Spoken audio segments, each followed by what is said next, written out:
बिस्मिल्लाहिर्रहमानिर्रहीम, अस्सलाम वालेकुम। मैं हूं मोहम्मद जुनैद हलीम। नाज़रीन, उम्मीद है आप सब खैरियत से होंगे। नाज़रीन, आज 7 अक्टूबर 2025 है और आज से ठीक 2 साल पहले यानी कि 7 अक्टूबर 2023 को जुल्म का बाजार गर्म किया गया था इसराइल की तरफ से गजा के शहरियों पर, और आज इस बात को 2 साल मुकम्मल हो चुके हैं और अफसोस के साथ कहना पड़ता है कि यह सिलसिला आज भी जारी है।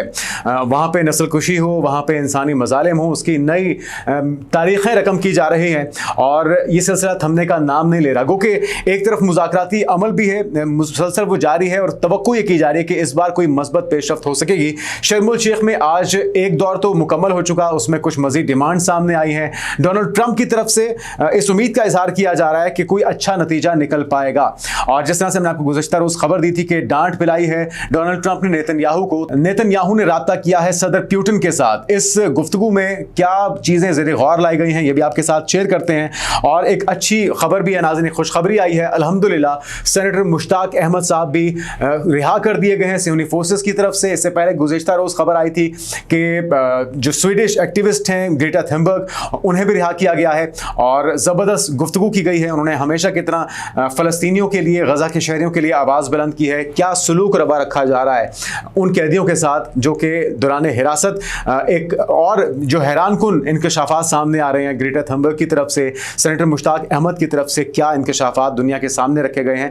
और देखना यह है कि क्या इन सारे हकायक के बाद भी दुनिया का या आलमी कुव्वतों का ज़मीर जागता है या उसी तरह से वो मुर्दा रहता है जो अभी तक हमने देखा है, जो मजालिम ढाए गए हैं गजा के शहरियों पर। तो क्या अब इसके ऊपर कोई आवाज़ उठाई जाएगी और नेतन्याहू को, सियोनी फोर्सेस को लगाम डालने के लिए कोई मौसर इकदाम किए जा सकेंगे? क्या उन्हें भी कटहरे में लाया जाएगा?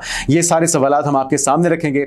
और फिर कुछ अहम डेवलपमेंट्स हैं नाज़रीन, कुछ बहुत ही ख़तरनाक हथियार हैं जो कि अमेरिका देने जा रहा है पाकिस्तान को। जी हाँ, आपने ठीक सुना है, अपने जदीद और मौसर तरीन मिसाइल पाकिस्तान को अमेरिका देने जा रहा है, जो कि एक बहुत बुरी खबर है भारत के लिए। वो भारत जो कि तिल मिला रहा है पहले से ही, अपने पिछले जो दाग हैं नाकामी के, शिकस्त के, उससे वो निकल नहीं पाया और उससे वो धो नहीं पाया।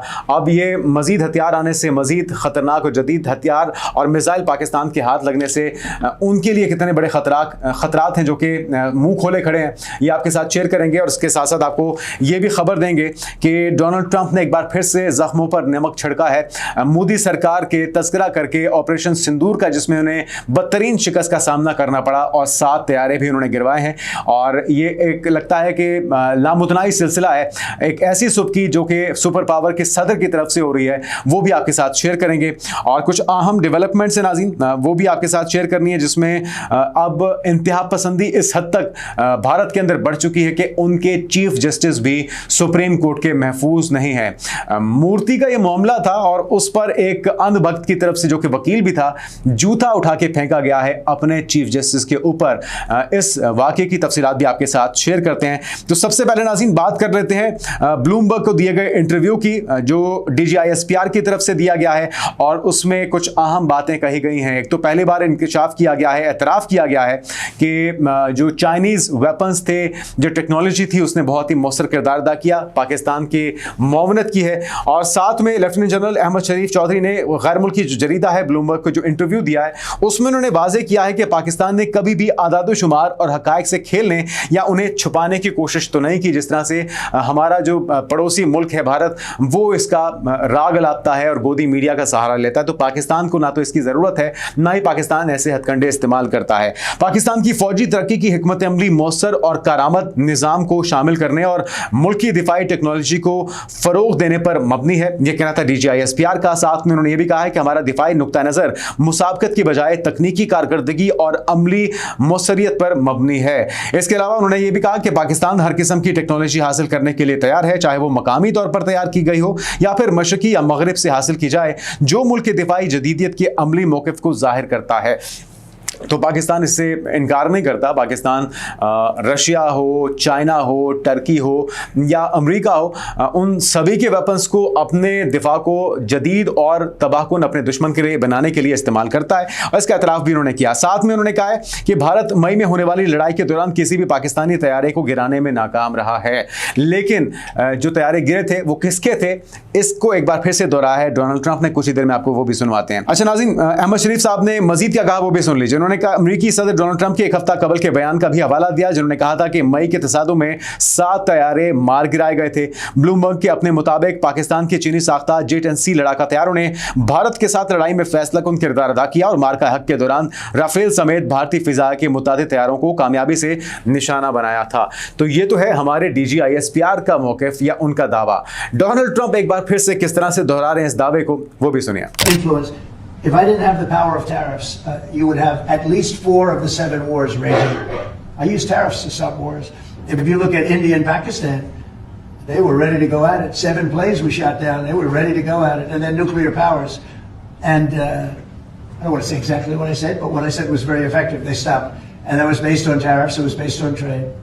Tariffs are very important for the United States. We are a peacekeeper because of tariffs. Not only do we make, hundreds of billions of dollars, but we're a peacekeeper because of tariffs. तो एक बार फिर से उन्होंने credit लिया है दो एटमी कुव्वतों के दरमियान जंग को रुकवाने का। टैरिफ्स और ट्रेड के जरिए वो कहते हैं कि इस जंग को रुकवाया गया। साथ में उन्होंने ये भी तस्करा किया कि 7 तैयारे गिरे हैं और ये तैयारे किसके गिरे हैं ये पूरी दुनिया आप जान चुकी है, इसमें कोई शक व शुबे की गुंजाइश बाकी नहीं रह चुकी। और नाज़रीन, इसके साथ साथ एक और जो खबर है वो बहुत ही अहम है हमारे लिए और बहुत ही परेशान कुन है भारत के लिए। अच्छा, ये जो मिसाइल है पाकिस्तान को हवाले किया जा रहा है। पाकिस्तान को अमेरिका की तरफ से जदीद मिसाइल प्रोग्राम में शामिल कर लिया गया है। F-16 तैयारों की अपग्रेडेशन की राह हमवार है और भारत की चीखें इस वक्त आसमान तक पहुंच रही हैं। खबर क्या है सुनिए। अमेरिका ने पाकिस्तान को जदीद तरीन मिसाइल निजाम की फरोख्त के आलमी मंसूबे में शामिल कर लिया है और अमरीकी महकमा बराए जंग साबका महकमा दिफा ने 6 अक्टूबर को खामोशी से पाकिस्तान का नाम उन ममालिक की फहरिस्त में शामिल किया जो रेथियोन कंपनी के जदीद AIM-120C8D3 मिसाइल खरीद रहे हैं।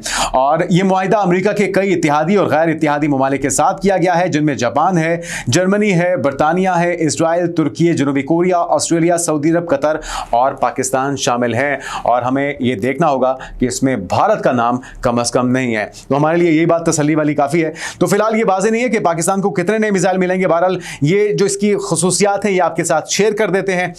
जो AIM-120C8 और D3 मिसाइल सिस्टम है ये फाल रेडार होमिंग गाइडेंस रखता है, दरमियानी मरहले इनर्शियल नेविगेशन का हामिल है, साथ में बड़ी रेंज तवील फासले तक ये मार कर सकता है अपने निशाने को। मसलन D और C8 जदीद वर्जन्स हैं, तकरीबन 160 किलोमीटर या इससे ज़ायद फासले तक मौसर हदफ को निशाना बना सकता है। इलेक्ट्रॉनिक वॉरफेयर जैमिंग का मज़ामती डिज़ाइन है। और नाज़रीन, इसके अंदर F3R अपग्रेड्स इसके अंदर शामिल हैं। अपग्रेड्स F3R के जदीद अमरीकी एक्सपोर्ट वर्जन में C8 शामिल है, यानी कि हार्डवेयर और सॉफ्टवेयर दोनों को बेहतर बनाया गया है ताकि अपग्रेडेड मुस्तकबिल में आसानी से इसे इस्तेमाल किया जा सके। आला मनोवर सलाहियत इसमें है, नो एस्केप जोन की वुसअत है और साथ ही ये मैक 4 स्पीड से अपने हदफ को निशाना बनाने की सलाहियत रखता है। तो अमेरिका ये मिसाइल पाकिस्तान को देने जा रहा है। मुआहिदा जो है उसे अमली जामा पहना दिया गया है। तो नाज़रीन, पाकिस्तान के दिफा को मजीद मौसर बनाने के लिए एक अहम संग मील है जिसके बारे में अमेरिका की तरफ से और अमेरिकी खबरसां एजेंसियों की तरफ से इसकी तस्दीक की जा रही है। अब आते हैं नाज़रीन, गजा के मामले पर 2 साल मुकम्मल हो चुके हैं। गजा के शहरियों के ऊपर मजालिम ढाते हुए ये मामला शुरू कहाँ से हुआ था, थोड़ी सी इसकी तफसीलात बताते हैं और फिर आगे बढ़ते हैं। इसराइल के फ़लस्तीनियों पर मुसलसल जुल्म के जो जवाब है, इसकी जवाब में फ़लस्तीनी मज़ामतकारों ने 7 अक्टूबर को एक कार्रवाई की थी। 2023 को गजा की पट्टी से इसराइल के खिलाफ बड़े पैमाने पर तूफ़ानुल अक्सा के नाम से ऑपरेशन का आगाज़ किया गया था और इस दौरान 251 के करीब अफराद को यरगमाली बनाया गया था, जिसके बाद इसराइल ने गजा पर एक नई जंग नाफिज करते हुए जुल्म की इंतहा कर दी और साथ ही 3,60,000 रिजर्व फौजियों को गजा बुलाया गया।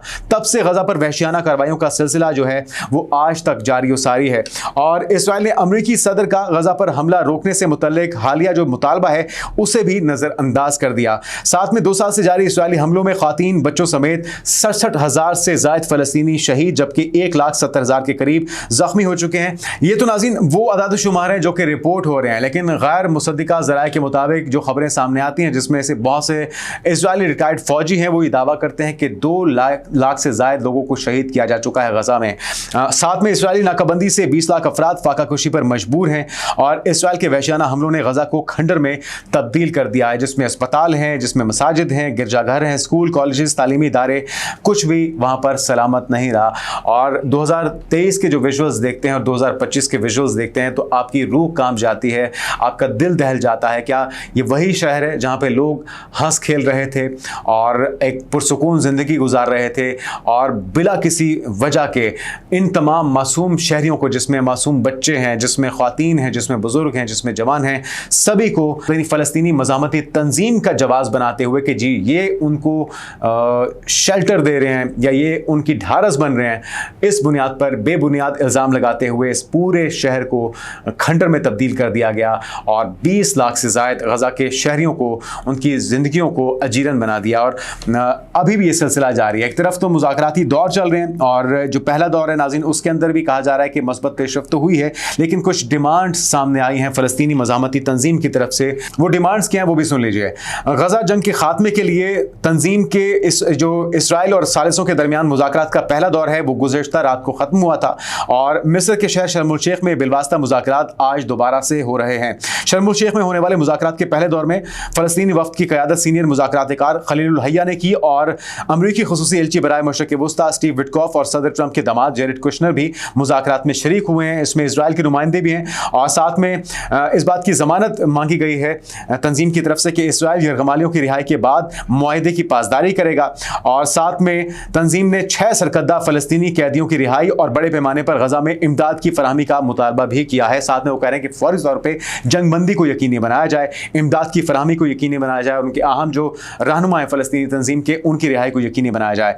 साथ में इसी तरह इसराइली ट्रंप मंसूबे के तहत इब्तदाई तौर पर फ़ौज को नामनिहाद जर्द लकीर तक वापस बुलाने पर समझौता नहीं करेगा बल्कि स्ट्रेटेजिक बफर जोन बनाएगा, जबकि मजीद इनखला का इन्हिसार मज़ामती तंजीम से तयशुदा शराइत पर होगा। तो अब ये शराइतें देखते हैं कि इसका जवाब क्या आता है। साथ ही फ़लस्तीनी तंजीम मुज़ाकरात में अहम मामलात पर इत्तेफाक कर रही है। ट्रंप की तरफ से भी इसको वेलकम किया गया है और मस्बत जवाब उनकी तरफ से आया है। गज़ा जंगबंदी मुआहदे की उम्मीद उनकी तरफ से जाहिर की जा रही है। ट्रंप ने नाज़रीन साथ ही गज़ा जंगबंदी के लिए ज़बरदस्त पेशरफ्त करने का कहा है और तवक्को की जा रही है उनकी तरफ से कि गज़ा जंगबंदी से मुतल्लिक मुआहदा जल्द ही हो जाएगा, जो कि यकीनी तौर पर खुशाइंद है।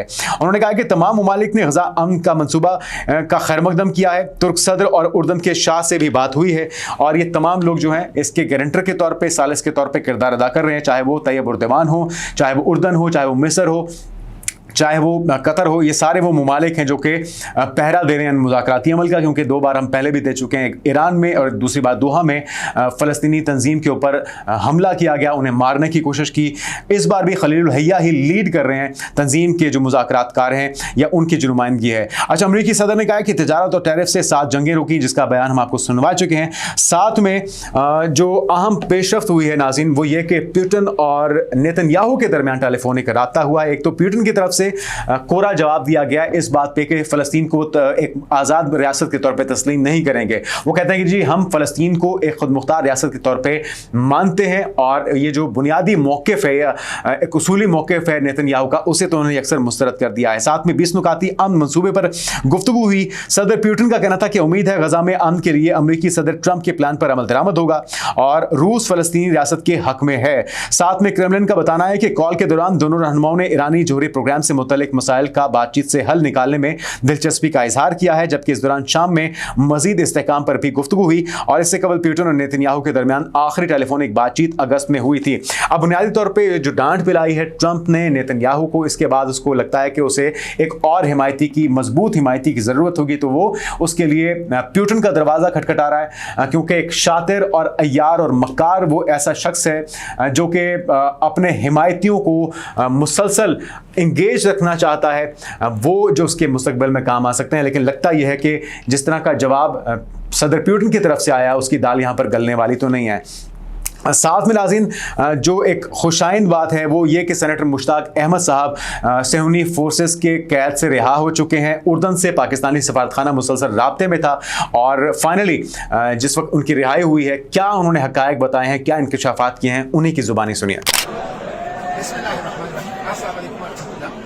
मैं अपने 150 साथियों के साथ उर्दन पहुंच चुका हूं और अल्हम्दुलिल्लाह 5-6 दिन इसराइल के बदनामी ज़माना नेगेव डेजर्ट जेल के अंदर रहने के बाद हमें रिहाई मिल चुकी है। इस दौरान हमारे हाथों में हथकड़ियाँ डाल के पीछे बांधी गई, हमारे पाँव में बेड़ियाँ और जंजीरें डाली गई, हमारे आंखों पर पट्टियाँ बांधी गई, हमारे ऊपर कुत्ते छोड़े गए, हमारे ऊपर घास रखी गई और हमें बदतरीन किस्म का टॉर्चर किया गया। हमने 3 दिन भूख हड़ताल की अपने मुतालिबात के लिए। No access to air, no access to drinking water, no access to medication, no access to life, किसी किस्म की चीज तक हमें रसाई नहीं थी, एक बदनामी जमाना झेलता, लेकिन अल्हम्दुलिल्लाह हम रिहा हो चुके हैं और फलस्तीन की आजादी की जद्दोजहद जारी रहेगी। इस नाकाबंदी को हम तोड़ेंगे, बार बार इसके लिए जाएंगे, गजा को बचाने के लिए कोशिश करेंगे और जो जेनोसाइड के मुजरिम हैं उन मुजरिमों को आखिरी किरदार तक पहुंचाएंगे इंशाअल्लाह। मुजाहिमत जारी रहेगी, अडियाला जेल से इसराइली जेलों तक फलस्तीन की आजादी की जद्दोजहद जारी रहेगी और मुजाहिमत की जद्दोजहद इंशाअल्लाह जारी रहेगी। जल्द आऊंगा पाकिस्तान और पूरी तफसील जो इस फ्लोटेला की है और इसराइली जेलों की है आपको बताऊंगा, लेकिन अपनी इस जद्दोजहद को अक्सा की आजादी, फलस्तीन की आजादी, गजा की आजादी तक जारी रखेंगे, इसराइल के खात्मे तक हमारी ये जद्दोजहद इंशाअल्लाह जारी रहेगी। पाकिस्तान जिंदाबाद, फलस्तीन जिंदाबाद, पाक फलस्तीन दोस्ती पाइंदाबाद। तो सलाम है नाज़रीन, इस जज्बे को और इस जुर्रत को जिसका मुजाहरा किया सेनेटर मुश्ताक अहमद साहब ने, और अभी वो कहते हैं कि हमारे साथ जो गैर इंसानी सलूक हुआ, हमारे हाथों पे हथकड़ियाँ लगा के हमारे हाथों को पीछे बांध दिया गया, कानों पे कोई आवाज़ सुनाई नहीं दी, आंखों पे पट्टियाँ थीं और कुत्ते छोड़े गए उनके ऊपर, बहुत सी ख़वातीन जो कि बाबरता ख़वातीन थी उनको बरहना किया गया, मज़ालिम ढाए गए उनके ऊपर, तरह तरह के थर्ड डिग्री का टॉर्चर किया गया। ग्रेटा थनबर्ग की तरफ से भी इसी तरह के इंकशाफात किए गए हैं और ज़बरदस्त गुफ्तगू की गई। गुज़श्ता रोज़ उनको और दीगर कैदियों को रिहा किया गया। आज लगभग 150 कैदियों को रिहा किया गया है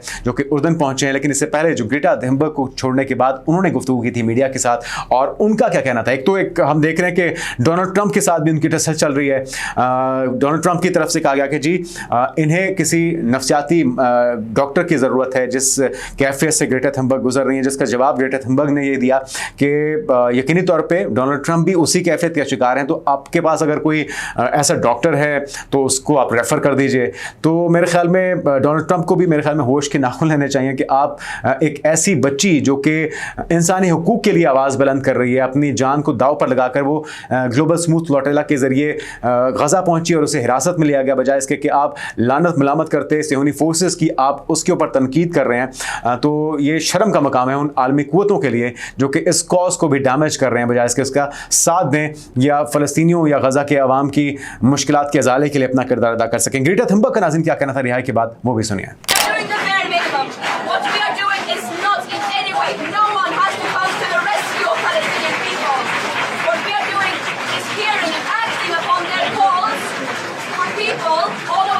To take action and end our complicity, to use our privileges, our platforms to take a stance against तो नाज़रीन ये वो गुफ्तगू थी जो कि आपने सुनी है। वो कहते हैं कम अज़ कम जो हम उनके लिए कर सकते हैं वो ये इकदाम था, लेकिन वो कह रही थी कि खबर ये नहीं है, खबर ये है कि इस जेनोसाइड को किस तरह से रोका जाए, इन मुजालिम को कैसे रोका जाए। आलमी कुव्वतें तमाशा देख रही हैं, 2 साल गुजर चुके, लेकिन कोई एक भी ऐसी आलमी कुव्वत अपना किरदार अदा नहीं कर सकी कि नेतन्याहू को बाज रखा जा सके। मेरे ख्याल में ये लम्हा फ़िक्रिया है उन तमाम कुव्वतों के लिए जो कि इस्तात होने के बावजूद, वसाइल होने के बावजूद कुछ नहीं कर पा रहे, और ये निहत्ते लोग जिन्होंने जवामर्दी का जुर्रत का मुजाहरा किया और खाली हाथ जाके अपनी गिरफ्तारियां देके ये साबित कर दिया कि अगर आपके अंदर जज्बा हो तो आप खाली हाथ होते हुए भी बहुत कुछ कर सकते हैं। तो नाज़रीन ये मरहबा जो रिहाइयाँ हैं उसका सिलसिला जारी है। गुज़श्ता रोज़ भी 171 लोगों को रिहा किया गया था सेनेटर मुश्ताक अहमद के साथ, 150 लोगों को आज भी रिहा किया गया है और अब अभी चंद लोग अभी हिरासत में सुन्नी फोर्सेस के, लेकिन उम्मीद करते हैं उनकी रिहाई तो हो जाएगी। लेकिन असल मुद्दा है गजा के रहने वालों के हुकूक का, उन पर ढाए जाने वाले मजालिम का, और उनके ऊपर ये मजालिम कब रोके जाएंगे, उनकी शहादतों का सिलसिला जारी सारी है और उन तक इमदाद नहीं पहुंचाई जा रही। इस मामले को सेटल डाउन करने की ज़रूरत है। हम देख रहे हैं शर्म उल शेख में अब दूसरे दौर में क्या पेशरफ्त होती है उसे आपको कल आगाह करेंगे, लेकिन जाते जाते आपको भारत के अंदर जो इंतहा पसंदी अपनी आखिरी हदों को छू रही है उसकी खबर देते हैं, जिसमें सुप्रीम कोर्ट में पीर को होने वाली जो मामूल की समाअत थी इस दौरान एक संगीन वाकया पेश आया है। वाकया क्या था सुनिए। जब सीनियर वकील राकेश किशोर ने chief justice of India BR गवाई पर जूता फेंकने की कोशिश की, ताहम जूता चीफ जस्टिस तक नहीं पहुंच सका। मुद्दा क्या था वो भी सुन लीजिए। इस वाकये को मामूली समझते हुए कहा गया कि ये बातें मुझे मुतासिर नहीं करती, ये चीफ जस्टिस का कहना था, और उन्होंने कहा कि समाअत जारी हम रखेंगे। ताहम राकेश किशोर ने उस वक्त नारा लगाया कि इंडियन सनातन धर्म की बेहुरमती बर्दाश्त नहीं करेगा। ये सिलसिला शुरू हुआ है नाज़रीन एक छोटे से तनाज़े से, और उन्होंने गजराव में विष्णु मूर्ति की मुरम्मत से मुतल्लिक केस में कहा था कि देवता से खुद पूछो। पुलिस ने वकील राकेश किशोर को फौरी तौर पर गिरफ्तार कर लिया और बुनियादी तौर पे कसूर ये था चीफ जस्टिस का कि उन्होंने कहा कि मूर्ति जो है बनाने का मकसद अपनी तशहीर करना है, अपनी पब्लिसिटी करना है। इससे आप कोई हिंदू धर्म की आप सेवा नहीं कर रहे या उसकी कोई खिदमत नहीं कर रहे, जिस पर ये अंधभक्त की तरफ से एक इसको चीज़ को मुतनाज़ बनाने की कोशिश की। और हमें याद रखना होगा कि ये वही अदालतें हैं जिन्होंने बहुत से फैसले भाजपा सरकार की मर्जी के लिए, उनकी आशीर्वाद के लिए, उन्हें खुश करने के लिए दिए। और वो शख्स जिसने बाबरी मस्जिद के खिलाफ फैसला दिया था, जैसे ही वो रिटायर हुआ उसे हुकूमत का हिस्सा बना लिया गया, उसे सरकारी नौकरी पे यूं कह लीजिए कि रख लिया गया। क्यों? क्योंकि उसने अपनी मर्जी या असूल के फैसले नहीं बल्कि भाजपा सरकार की मर्जी के फैसले दिए थे। तो वहाँ पे अब जो क्राइटेरिया है वो यही है सर्वाइवल का, चाहे वो कोई जज है, चाहे वो कोई सेलिब्रिटी है, चाहे वो बॉलीवुड का बड़ा नाम है, बड़ा सितारा है, या एक आम शहरी है, किसी भी शोबे से ताल्लुक़ रखता है। अगर उसे भारत में सर्वाइव करना है तो उसे आरएसएस की आइडियोलॉजी को अपनाना होगा, भाजपा सरकार को खुश करने के लिए अपने उसूलों को पसे पुश डालते हुए अपने फैसले भी करने होंगे, अपनी ज़िंदगी भी गुजारनी होगी। लेकिन अगर वो उसूल के मुताबिक फैसला करता है या ज़िंदगी गुजारता है तो फिर उसका अंजाम यही होगा जो चीफ जस्टिस का हुआ। उनके ऊपर जूते बरसाए जाएंगे, उनके ऊपर गोलियां बरसाई जाएंगी, उनको गालियां दी जाएंगी और उन्हें भारत में रहने के लिए जगह नहीं दी जाएगी।